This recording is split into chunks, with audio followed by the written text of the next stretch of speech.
magaalada Balad Xaawe ee gobolka Gado Soomaaliya iyo deegaanada hoos yimaada ayaa waxaa dhawaan ka dilaacay cudurka jadeecada oo dad badan soo ritay isbitaalka Khaliil ee degmada Balad Xaawe oo aan maanta booqasho ku tagay ayaa waxaan ku soo arkay dad caruur u badan oo cudurka jadeecada la ildarnaa. Idris Garoodi waxa uu kamid yahay waxgaradka degmada Balad Xaawe waxa uu baaq u diray cid walba oo arrintan gacan ka geysan karta sida hay'adaha samafalka iyo maamul goboleedka Soomaaliyeed ee Jubbaland. mar aan saaka soo booqanay isbitaalka waxaan kula kulannay isbitaalka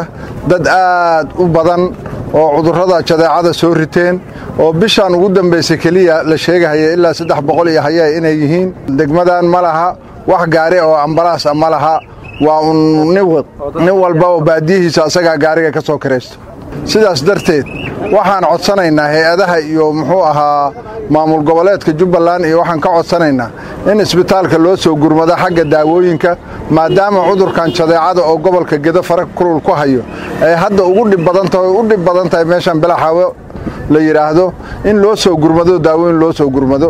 Danka kale waxaan cudurkan jadeecada wax ka weydiiyay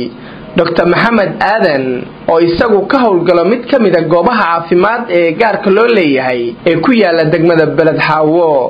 cudurkan jadeecadu wuxuu bilowday oo gobolka hadda inuu ka dilaaco uu bilowday degmada Balad Xaawe gaar ahaan uu ka bilowday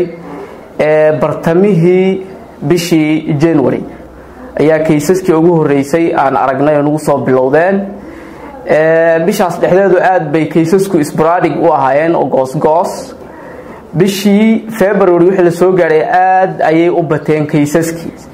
taas oo gaartay celceliska maalinkii in la qabto 5 kiis marbay ka badan yihiin markii celcelis average ku maalin kasto ilaa 5 kiis in la qabto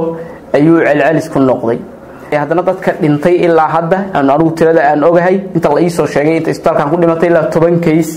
ayay maraysaa waa intaan hadda war xogteeda hay waa laga yaabaa inay ka badan yihiin